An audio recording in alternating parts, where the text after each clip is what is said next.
Good morning students. Class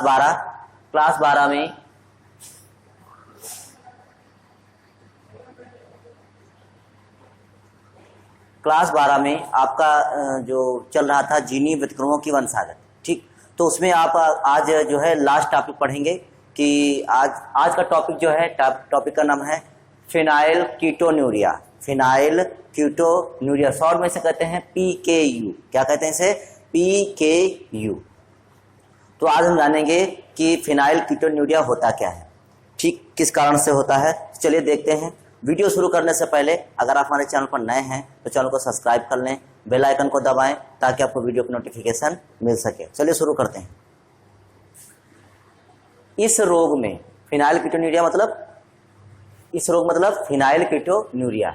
इस रोग में फिनाइल एलेनिन को टायरोसिन नामक अमीनो अम्ल में बदलने वाले एंजाइम फिनाइल एलेनिन हाइड्रोक्सिलेज की कमी होती है। सीधा सीधा आपको बताएं कि एक शरीर में एक जो है अमीनो अम्ल होता है जिसका नाम है फिनाइल एलेनिन। Phenyl alanine.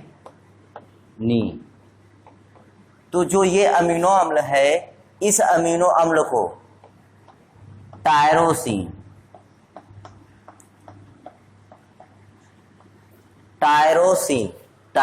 नामक अमीनो अम्ल में बदला जाता है। तो PKU में क्या होता है? PKU में फिनाइल एलेनिन को टायरोसिन नामक अमीनो अम्ल में बदला जाता है। लेकिन इसको बदलता कौन है? तो इसको बदलने के लिए एक एंजाइम होता है और उस एंजाइम का नाम है फिनाइल एलेनिन हाइड्रोक्सिलेज। कौन एंजाइम है?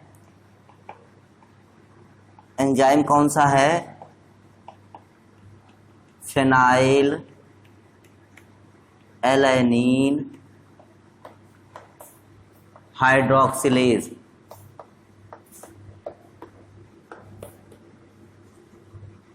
देखिए, फिनाइल एलेनिन हाइड्रोक्सिलेज मतलब फिनाइल एलेनिन जो बदलता है टायरोसिन में, ठीक। फिनाइल एलेनिन कौन सा? ये फिनाइल एलेनिन जो है बदलता है टायरोसिन में, और बदलता कौन है इसको? Phenyl alanine hydroxylase. देखिए वही यहां पर लिख दिया, इसको आपको केवल इतना याद रखना है। फिनाइल एलेनिन बदलता है टायरोसिन में और इसको बदलता है फिनाइल एलेनिन हाइड्रोक्सिलेज एंजाइम, ठीक। ये एंजाइम इसको बदलता है। मान लेते हैं कि आगे क्या कह रहा है, अतः रुधिर में जब इस एंजाइम की जब कमी हो जाएगी, क्या हो जाएगा? जब इसकी कमी हो जाएगी तो क्या होगा? देखिए, ये एंजाइम बदलता है फिनाइल एलेनिन को टायरोसिन में, लेकिन जब ये एंजाइम कम हो जाएगा तो क्या ये फिनाइल एलेनिन टायरोसिन जो है अमीनो अम्ल बदल पाएगा? तो नहीं बदल पाएगा। तो इसकी मात्रा हमारे रुधिर में क्या हो जाएगी? रुधिर में इसकी मात्रा बढ़ जाएगी। रुधिर में इसकी मात्रा बढ़ जाएगी। क्यों बढ़ जाएगी? क्योंकि ये एंजाइम हो गया कम, तो अब फिनाइल एलेनिन टायरोसिन में नहीं बदल पा रहा है, तो जिस कारण से रुधिर में इसकी मात्रा बढ़ जाएगी। तो वही लिखा हुआ है कि इस रोग में फिनाइल एलेनिन को टायरोसिन नामक अमीनो में बदलने वाले एंजाइम फिनाइल एलेनिन हाइड्रोक्सिलेज की कमी होती है। अतः रुधिर में फिनाइल एलेनिन की मात्रा बढ़ जाती है। वही बताया आपको, रुधिर में इसकी मात्रा बढ़ जाएगी। अब क्या होगा? जब इसकी मात्रा रुधिर में बढ़ जाएगी तो क्या होगा? ऊतकों में, जो हमारे शरीर में ऊतक हैं, ऊतकों में विशेषकर मस्तिष्क के तंत्रिका तंत्र में, ध्यान रखिए, ऊतकों में तो जरूर है लेकिन विशेषकर मतलब विशेष रूप से कहाँ? मस्तिष्क के तंत्रिका तंत्र में फिनाइल एलेनिन के जमाव से, मतलब ये कहाँ जमा होने लगेगा? बच्चों में मस्तिष्क के तंत्रिका तंत्र में जमा होने लगेगा इसका। तो बच्चों में जब इसका जमा होने लगेगा तो क्या होगा? बच्चों में अल्प बुद्धिता, बच्चे जो हो जाएंगे उनकी जो बुद्धि है उनका विकास कम हो पाएगा। तो अल्प बुद्धिता, बच्चों की वृद्धि बाधित हो जाती है, अल्प बुद्धिता हो जाती है और बच्चों की वृद्धि बाधित मतलब उनकी लंबाई जो है नहीं बढ़ पाएगी। ऐसे बच्चों का मूत्र एवं पसीना बदबूदार हो जाता है। मतलब जो वैसे नॉर्मली देखा जाए तो पसीना बदबूदार होता है, लेकिन इसके कारण से PKU की वजह से मूत्र एवं पसीना दोनों ही कैसे हो जाएंगे? बदबूदार हो जाएंगे।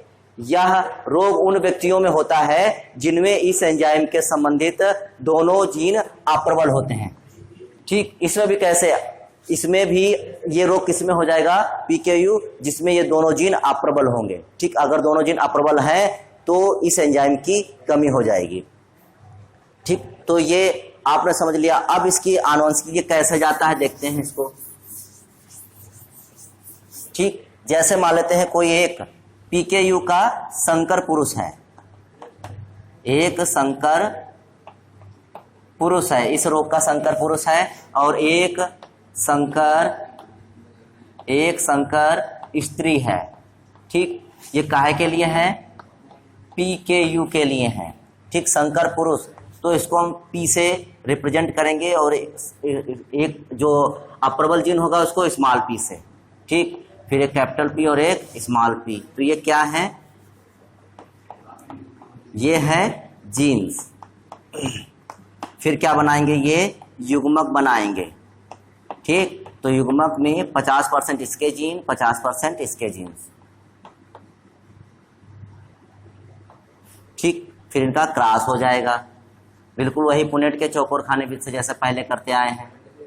तो यहाँ पर कैपिटल P स्मॉल p ये पुरुष के जीन हो जाएंगे और यहाँ पर ये स्त्री के जीन हो जाएंगे। ठीक, ये मेल के जीन हो गए और ये फीमेल के जीन हो गए। तो इसकी क्रिया हो जाएगी PP, इसकी capital P small p, capital P small p और स्मॉल p और स्मॉल p। मतलब ये सब कैसे होंगे, सामान्य होंगे, ये सब सामान्य होंगे, ये भी सब कैसे होंगे, सामान्य संतान होगी। और इसमें जो रोग हो जाएगा वो काहे का हो जाएगा, PKU, क्योंकि दोनों इसमें कैसे जीन हैं, अप्रबल जीन है। तो ये था आपका फिनाइलकीटोनुरिया। उम्मीद है कि ये टॉपिक आपको समझ में आया होगा। आप इसको लिखिए, नोट करिए, समझिए, और फिर भी आपको कोई दिक्कत लगती है तो आप कमेंट करके पूछिए। तो आज के लिए बस केवल इतना ही, बाकी फिर कल मिलेंगे एक नेक्स्ट वीडियो के साथ। तब तक के लिए धन्यवाद।